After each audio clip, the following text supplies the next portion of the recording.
मंडी के बल्हा में नेता प्रतिपक्ष ने जनसभा को किया संबोधित। मंडी के बल्हा में एक कार्यक्रम का आयोजन किया गया। इस कार्यक्रम में नेता प्रतिपक्ष जयराम ठाकुर ने बतौर मुख्य अतिथि शिरकत की। उन्होंने कहा कि विधानसभा में पूरे तथ्यों के साथ सरकार की पोल खोलूंगा और आपदा में बेघर हुए परिवारों के साथ हुआ भेदभाव सहन नहीं किया जाएगा। इस एनजीओ के माध्यम से यहाँ पर करने का प्रयत्न हुआ है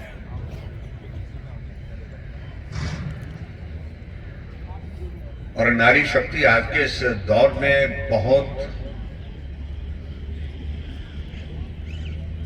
बड़ी जिम्मेवारी के साथ पूरे राष्ट्र निर्माण के कार्य में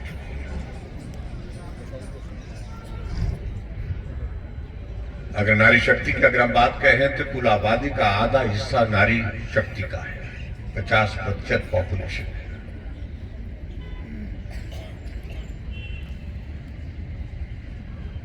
और कोई भी समाज, कोई भी देश, कोई भी प्रदेश और कोई भी परिवार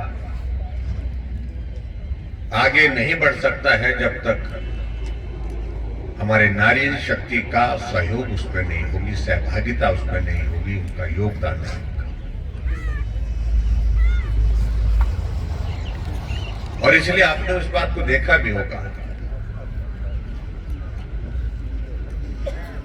कि हमारे देश के यशस्वी प्रधानमंत्री नरेंद्र मोदी जी ने जिस प्रकार से महिला सशक्तिकरण की दृष्टि से एक नहीं अनेकों योजनाओं के माध्यम से मदद करने की कोशिश की है। हमारी बेटियां आगे आए, हमारी बेटियां अच्छी पढ़ाई करें, हमारी बेटियां पढ़ लिख करके आगे बढ़े, उस दृष्टि से केंद्र सरकार की योजनाओं के माध्यम से और प्रदेश सरकार की योजनाओं के माध्यम से जितना हम बल दे सकते हैं वो बल देने का सदैव प्रयत्न होता है।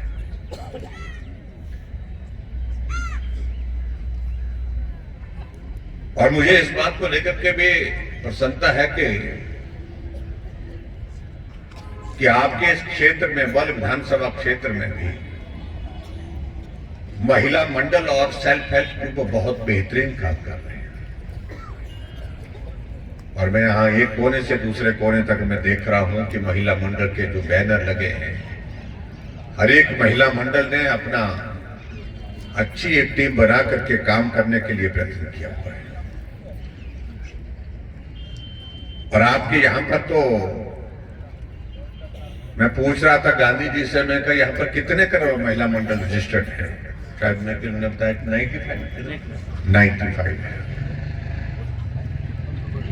मेरे विधानसभा क्षेत्र में महिला मंडल का रजिस्ट्रेशन 500 से ऊपर हो गया है।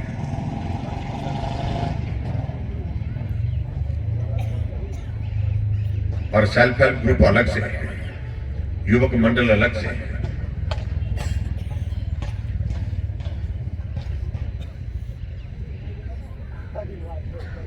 इस प्रकार का जो कार्यक्रम यहां पर जो आयोजित किया गया है, मैंने अपने सराज विधानसभा क्षेत्र में भी एक प्रयत्न किया। विधानसभा के चुनाव से 3-4 महीने पहले हम महिलाओं का पार्टिसिपेशन कल्चरल एक्टिविटीज में, हम महिलाओं का पार्टिसिपेशन स्पोर्ट्स में, लोकल जो गांव की जो पुरानी खेलें होती हैं जैसे यहाँ रस्साकस्सी,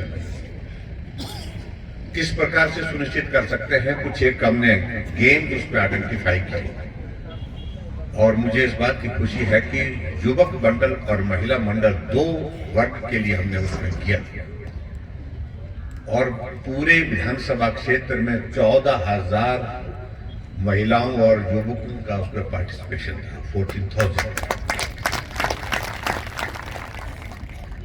और मैंने अपने अनुभव से इस बात को भी देखा है। जब हमने उस कार्यक्रम को समापन किया, उसमें उस दिन भी बहुत बड़ी संख्या में लोग आए थे और उसी दिन मुझे इस बात की अनुभूति हो गई थी कि मुझे अपने सराज विधानसभा क्षेत्र में अब की बार वोट मांगने के लिए आने की जरूरत नहीं होगी,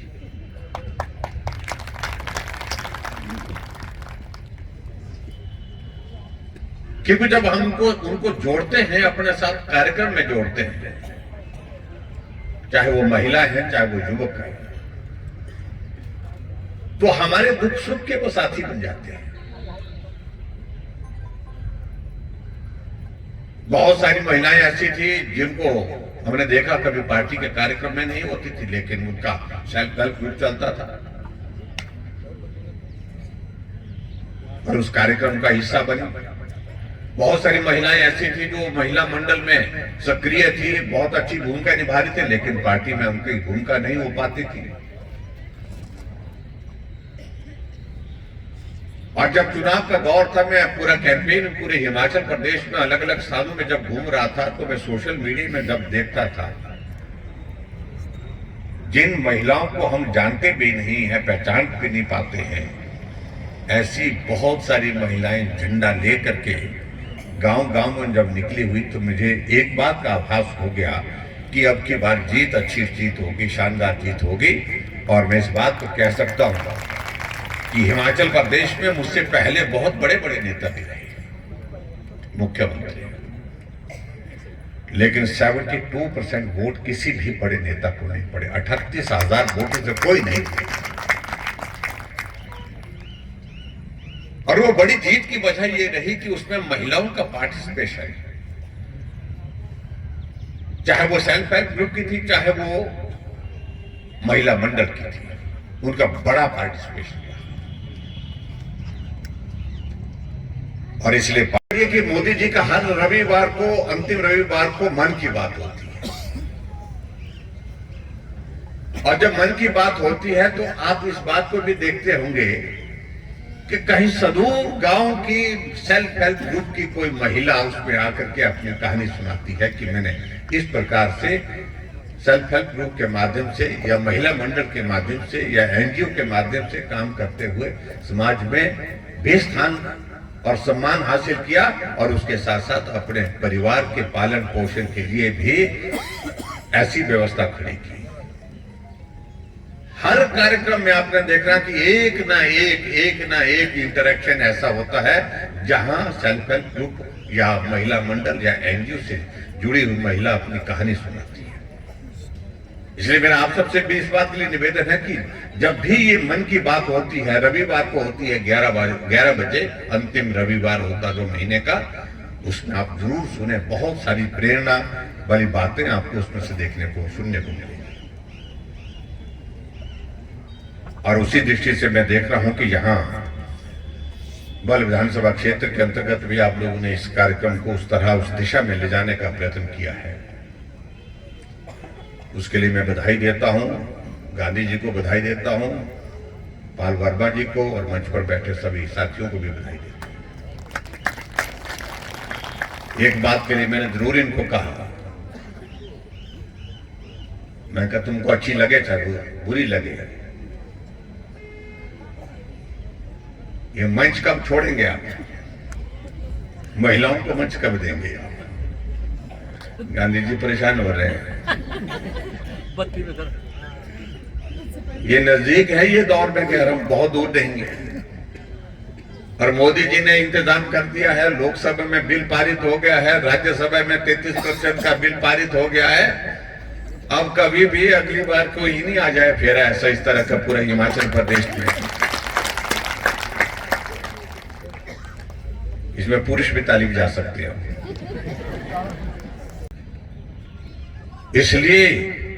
इसलिए तो मैं कह सकता हूं, ये मातृशक्ति को अधिकार है इस सरकार को श्राप देने का। शब्द उचित नहीं है, लेकिन फिर भी जो कि उन्होंने कारनामा किया है उसके तहत तो यही है कि प्रचंड दुर्गा का रूप धारण करके, और ये श्राप लगेगा इस उतारों में, इसमें बच नहीं सकते हैं। ये पाप किया।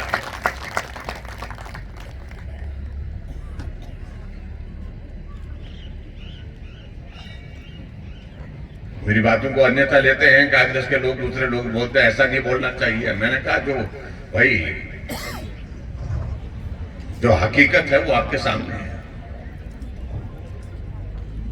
लेकिन नरेंद्र मोदी जी ने कभी गारंटी दी नहीं थी कि उन्होंने कहा नहीं था कि हम 50% आरक्षण का बिल लोकसभा और राज्यसभा में पारित करके पूरे देश भर में महिलाओं को 33% जो है वो आरक्षण देंगे। ये कभी कहा नहीं था, लेकिन उसके बावजूद भी उन्होंने बिल पारित किया।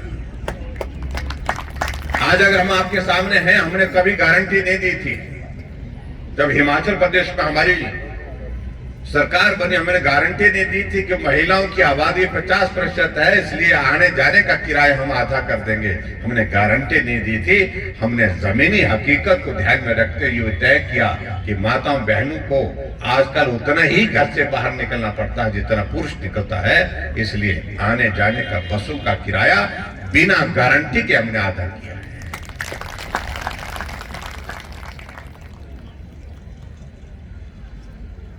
हमने गारंटी नहीं दी थी। जहां इस तरह से यहां कह रहे कि जो हमारे सेल्फ हेल्प ग्रुप है, सेल्फ हेल्प ग्रुप में 10,000 रुपए रिवॉल्विंग फंड मिलता था, हमने उसको बढ़ा करके 25,000 किया। हमने कभी गारंटी नहीं दी थी, लेकिन फिर भी हमने कहा कि महिला के उत्थान के लिए हमको कुछ करना पड़ेगा। हमने ये गारंटी नहीं दी थी कि सेल्फ हेल्प ग्रुप के लिए जितनी भी माता बहनें हैं अगर लोन लेंगे तो उस लोन पे 7% नहीं, हमने कहा 4% जो है लोन उस पे जो है वो ब्याज होगा, ये भी हमने तय किया। और आज जो कांग्रेस पार्टी सत्ता में बैठी है, उन्होंने क्या किया?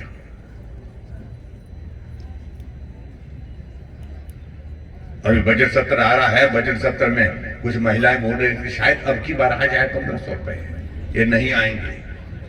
अगर बात कहेंगे तो उस बात पर विश्वास भरोसा नहीं करना, क्योंकि भरोसे के लायक एक ही व्यक्ति है इस देश में, वो है नरेंद्र मोदी, जिनकी गारंटी की पूरा होने की गारंटी है।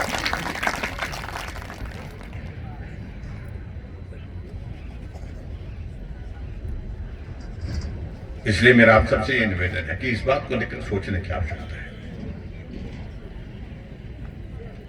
वो दौर तो निकाल दिया विधानसभा का हमने, सरकार बन गई, चल रही है, लेकिन आज हालात ये हैं कि 1 साल के इस छोटे से कार्यकाल में हालात ऐसे बन गई है कि सरकार गिरते पड़ते चल रही है, लड़खड़ाते चल रही है। आज पूरे प्रदेश में हम जहां भी जा रहे हैं एक ही बात सुनने को मिलती है, पैसा नहीं है,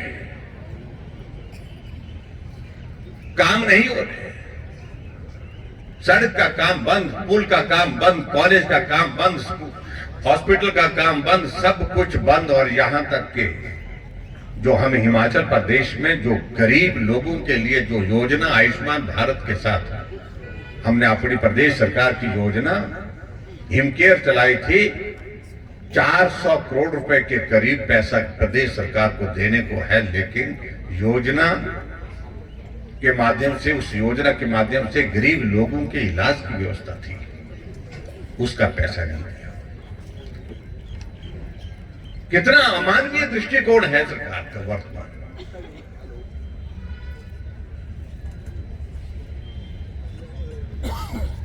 आज प्राइवेट हॉस्पिटल में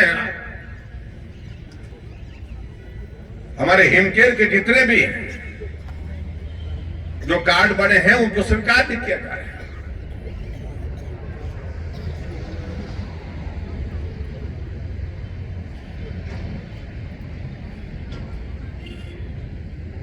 और यहां से आगे बढ़कर के मैंने एक दिन बात की, मुझे एक आदमी का फोन आया, कोशिश कर रहा था लेकिन बात हम समझ में नहीं आ पा रही थी, क्योंकि उसकी बात स्पष्ट नहीं हो पा रही थी। मुझे लगा कि वो आदमी परेशानी में है, और उसमें मैंने कहा कि आपके परिवार का कोई और आदमी आपके पास है, उनके पास फोन दूं, मैं समझू तो सही क्या बोल।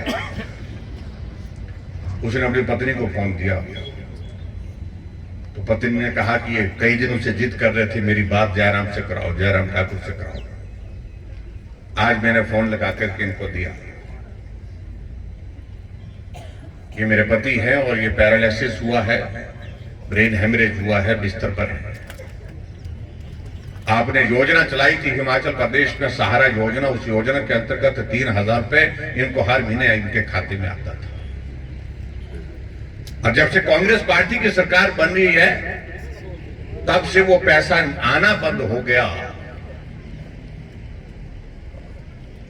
आप कल्पना करिए, मैंने चीफ सेक्रेटरी को फोन किया, मैंने मुख्यमंत्री जी से भी बात की, मैंने कहा कम से कम इस तरह का अमानवीय दृष्टिकोण मत रखिए। कोई आदमी जिंदगी की ऐसी परिस्थिति में पड़ा है, बिस्तर पर, जो चल नहीं सकता, काम नहीं कर सकता है, बात भी नहीं कर सकता। अगर उसके लिए हमने थोड़ी मदद की, हमने कोई योजना शुरू की है, उसको बंद मत करिए। कहा कि हमने बंद नहीं की। हमने कहा वो आदमी झूठ बोल ही नहीं सकता है जो उस पीड़ा को सहन कर रहा है। और फिर बाद में मालूम पड़ा कि पैसा सचमुच में नहीं है। और अभी तक भी हिमाचल प्रदेश में ऐसी परिस्थिति है कि सारा योजना का पैसा कुछ जगह दिया, कुछ जगह नहीं दिया, अधिकांश जगह बंद कर दिया गया। सरकार काम को आगे बढ़ाने के लिए होती है, काम बंद करने के लिए नहीं होती है। बाकी सारी चीजों को लेकर के मैं आज कुछ कहना नहीं चाह रहा हूं। जो बल विधानसभा क्षेत्र है, हमने अपनी सरकार के दौरान कुछ प्रयत्न किए थे। हमने कहा कि हमारी कमिटमेंट है और मेरा एक सपना भी है, उस सपने को साकार करने के लिए हमने प्रयत्न किए। ठीक है, बीच में कोविड का दौर आया जिसके कारण हमारा काम प्रभावित हुआ, हम उस गति को नहीं पकड़ पाए थे। हिमाचल प्रदेश में एक एयरपोर्ट होना चाहिए, उसके लिए हमने बल विधानसभा क्षेत्र को पूरा किया। आपका इलाका क्या है?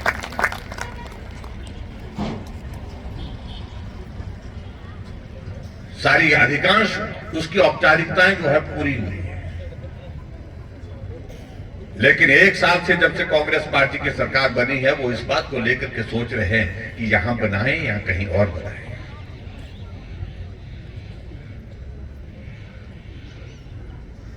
हम 10 करोड़ रुपए से ज्यादा उस पर खर्च कर चुके हैं, सारी इन्वेस्टिगेशन, सारी वो टेक्निकल चीजों का क्लियरेंस के लिए।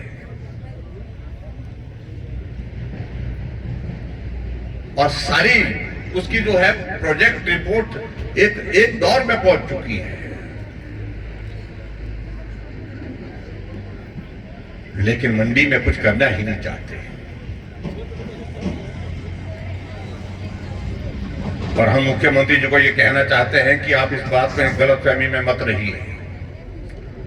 ऐसा नहीं, ये सुख की सरकार में सुख तो किसी को नहीं मिल पा रहा है। और ऐसा भी मत सोचिए कि ये सुख की सरकार हमेशा के लिए आ गई। एक साल बीत गया है और बहुत जल्दी दूसरा भी बीत जाएगा। मुझे मालूम नहीं आगे 2 साल तक वे आगे होता क्या है। बहुत बड़ा प्रश्न चिन्ह खड़ा हुआ है सरकार के सामने, सरकार रहेगी या नहीं रहेगी। हम कुछ नहीं कर रहे, हम तो यहां पर बैठे हैं।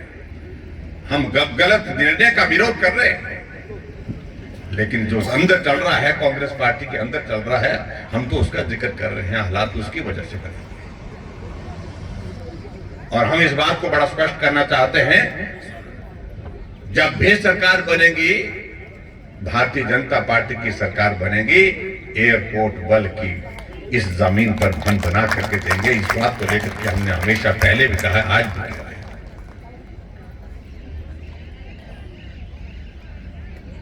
हम इस बात से सहमत हैं कि कुछ लोगों का ऐतराज भी हो सकता है, लेकिन उनके साथ बैठेंगे, उनका नुकसान नहीं करेंगे। जो मदद कर सकते हैं वो उनके लिए मदद के रास्ते निकालेंगे।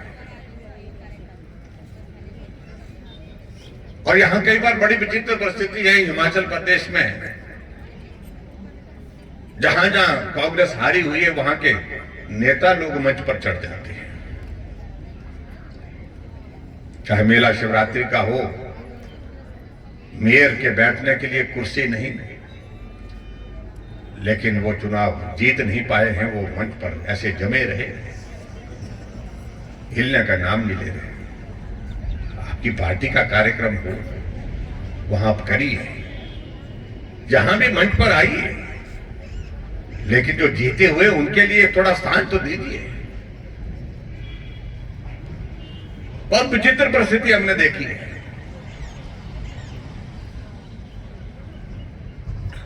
और यहां जो गांधी जी ने कहा वो शब्द तो मैं नहीं बोलूंगा, लेकिन हकीकत है कि इस बल की विधानसभा क्षेत्र में हमारे लिए ये होता था, एक बार हम जीतते थे, एक बार कांग्रेस जीतती थी। ज्यादातर तो यही रहा लंबे समय से।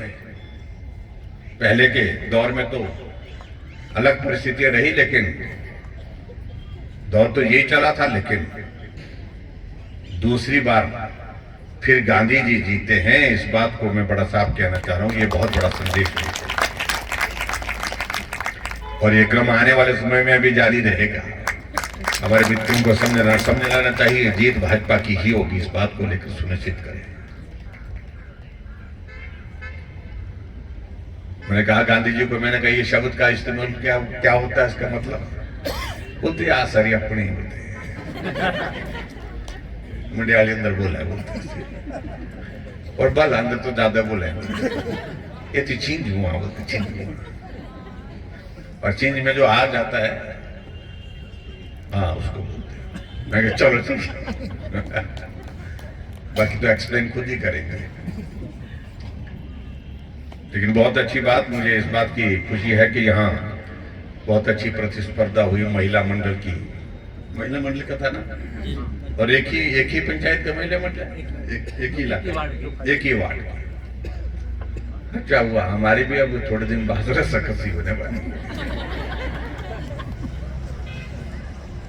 लेकिन दोनों ने खूब जोर लगाया। और इतना जोर आप चुनाव में लगाएंगे तो मोदी जी प्रधानमंत्री तो बनेंगे, लेकिन बल से बहुत बड़ी बढ़त मिलेगी। उस वक्त भी ऐसा जोर लगाएंगे ना। हाँ, ये पक्की बात रही देखा। मोदी जी को जय श्री राम, जय श्री राम, जय श्री राम। और मुझे पूरा भरोसा है कि निश्चित रूप से आप लोग आगे बढ़ करके वाले विधानसभा क्षेत्र से बहुत अच्छा समर्थन नरेंद्र मोदी जी को देंगे। और नरेंद्र मोदी जी देश के प्रधानमंत्री बनेंगे ही बनेंगे, इस बात को लेकर के ये दीवार पर लिखी हुई बात है।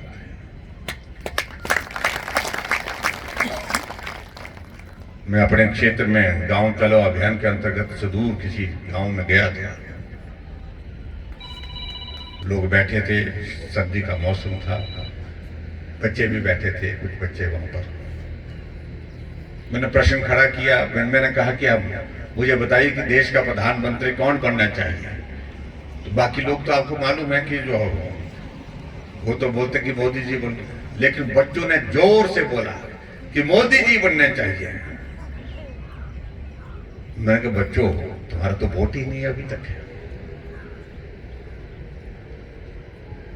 लेकिन अब बच्चे अपनी भावना को व्यक्त कर रहे हैं। फिर मैंने पूछा, मैंने कहा क्यों बनने चाहिए? कि बोलते वो बहुत अच्छे हैं। आप देखिए, जो एक छोटा बच्चा जिसका अभी तक वोट नहीं है, बहुत अभी कुछ स्कूल जा रहे हैं, कुछ शायद स्कूल भी नहीं जा रहे,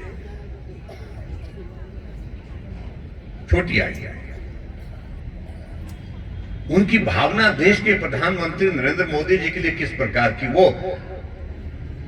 अपनी भावना को व्यक्त नहीं कर पा रहे हैं शब्दों में कि मोदी जी ने ये किया वो किया, लेकिन मोदी जी बहुत अच्छे हैं, ये बच्चा बता रहा है। और बच्चों की भाषा, बच्चों की वाणी देववाणी के रूप में होती है। तो इसलिए इस बात को हमको समझना पड़ेगा।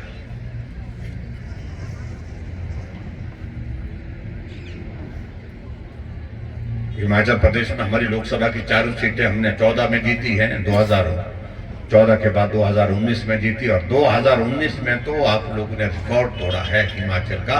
और मुझे लगता है कि वो रिकॉर्ड बहुत बड़ी चुनौती होगी आने वाले समय में, जहां आपने 70% वोट शेयर के साथ 4 सीटें जीती और मंडी की सीट 4,05,000 वोटों से जीती। बहुत बड़ा अंतर। और हिमाचल के इतिहास में पहली बार हुआ जब 68 की 68 विधानसभा क्षेत्र में लोकसभा के चुनाव में हमने जीत हासिल की। ये कभी नहीं हुआ, और अब की बार भी हम उस दिशा में प्रयत्न करेंगे। प्रदेश भर में एक माहौल, एक वातावरण खड़ा हो गया है। अभी हाल ही में चुनाव हुए, चुनाव से पहले तो कांग्रेस के नेता बोलते थे कि हम जीतेंगे, यहां हम जीतेंगे, राजस्थान में जीतेंगे, छत्तीसगढ़ में तो कहते थे ये तो हमारा कांग्रेस का मॉडल स्टेट है। कहां गया मॉडल? मॉडल ही फेल हो गया। मध्य प्रदेश में कह रहे थे कि आप 18-19 साल से हैं, वहां तो जीतेंगे, लेकिन छत्तीसगढ़ भी जीते, मध्य प्रदेश में भी जीते, राजस्थान में भी जीते। और उसके बाद आगे बढ़कर के मैं ये कहूंगा कि जिस प्रकार का माहौल अभी राम मंदिर के निर्माण कार्य का प्राण प्रतिष्ठा के बाद बना है, पूरा देश राममय हुआ पड़ा है। 500 वर्षों से ज्यादा का वो संघर्ष अपने एक मुकाम पर पहुंचा है। हजारों लोगों की जिंदगी की कुर्बानी के पश्चात ये मुकाम हमको हासिल हुआ, ये लक्ष्य हमको हासिल हुआ है। और मैं हमेशा इस बात को कहता हूं कि इस पीढ़ी का ये सौभाग्य है कि हमने अपनी आंखों के सामने उस निर्णय को होते देखा कि राम जन्मभूमि सिर्फ भगवान रामचंद्र जी की जन्मस्थली है। यहां अवैध निर्माण के साथ जो मस्जिद बनाई गई थी वो हकीकत नहीं है, वो गलत किया गया था। और ये निर्णय आया तब हम आप लोगों ने वो कोर्ट का निर्णय देखा। और उसके बाद हम लोग इस बात के लिए भी सौभाग्यशाली है कि भगवान रामचंद्र के जन्म स्थान पर भूमि पूजन का कार्यक्रम देश के प्रधानमंत्री नरेंद्र भाई मोदी जी ने संपन्न किया। उस दृश्य को हमने अपनी आंखों के सामने देखा, जिसके लिए हजारों लोगों ने अपने जीवन की कुर्बानियां दी। और उसके बाद वो दृश्य भी देखने का सौभाग्य हम सबको, इस पीढ़ी के लोगों को हुआ, जब मंदिर का निर्माण पूर्ण होने के बाद वहां प्राण प्रतिष्ठा का कार्यक्रम संपन्न हुआ, जो देश ने ही नहीं पूरी दुनिया ने देखा।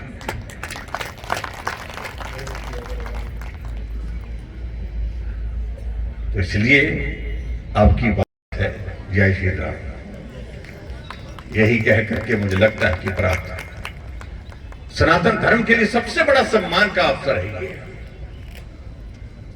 कहां दौर चल रहा था मंदिरों को ध्वस्त करके वहां पर मस्जिदें बनाने का, और कहां दौर ये चला है कि अवैध तरीके से अगर मस्जिद बनी है वहां पर मंदिर के निर्माण का काम शुरू हुआ, और मंदिर के निर्माण के साथ साथ में प्राण प्रतिष्ठा का कार्यक्रम। दौर बदल गया है बिल्कुल, हर हालत में, हर तरह से। इसलिए बहुत सारी चीजों को लेकर के मेरा आप सबसे यही निवेदन है कि देश के प्रधानमंत्री नरेंद्र मोदी जी आज पूरे देश के नहीं दुनिया के सबसे लोकप्रिय नेता है। हम कांग्रेस के नेताओं से पूछते हैं, विपक्ष के नेताओं से पूछते हैं कि आपका नेता कौन है, बोलते हम बैठ करके करेंगे, बैठ कर निर्णय करेंगे। हाँ, हमने कहा कि बैठ करके निर्णय की बातें आपने 2014 में भी की थी, 2019 में भी की, और 2024 में भी आप बैठे ही रहेंगे, निर्णय नहीं कर पाएंगे। क्योंकि निर्णय करने की परिस्थिति तो तब होती जब बहुमत आने की संभावना, बहुमत बनने की संभावना है नहीं। और अब की बार भगवान रामचंद्र जी के आशीर्वाद से मुझे लगता है कि हम 400 पार जाएगी भाजपा की, कहा गया। बहुत हैरानी हुई अब जब कांग्रेस पार्टी के राष्ट्रीय अध्यक्ष जो है वो लोकसभा के अंदर बोलने के लिए खड़े हुए और उनसे भी कहा कि आपकी बात 400 पार। कभी कभी दिल की भावना अभिव्यक्ति, चाहे वो डर के कारण आ रही है चाहे किसी तरह से आ रही, वो भाव आ ही जाते हैं, वो आ ही जाएंगे। तो इसलिए 400 पार के लिए हमारा हिमाचल प्रदेश का योगदान ये होना चाहिए कि 4/4 होनी चाहिए, यानी कि 400 के उस आंकड़े में 4 हमारा होगा, बाकी आगे का काम जो है वो देश करेगा। इतना ही मैं कहना चाहता हूं। बाकी आपके इस कार्यक्रम के लिए एक बार मैं फिर से इस आयोजन के लिए बहुत बहुत बधाई देता हूं, शुभकामनाएं देता हूं। और आगे से कार्यक्रम हो तो महिलाओं को मंच पर स्थान दिया जाएगा। गांधी जी कार्यक्रम में उनको धूप में नहीं, पुरुषों को अब धूप में बैठना होगा। इस बात को थोड़ा ध्यान में रखना पड़ेगा, नहीं तो आपकी हम मतलब सब बड़े जो बैठे हैं हमारे सारे नेता गण,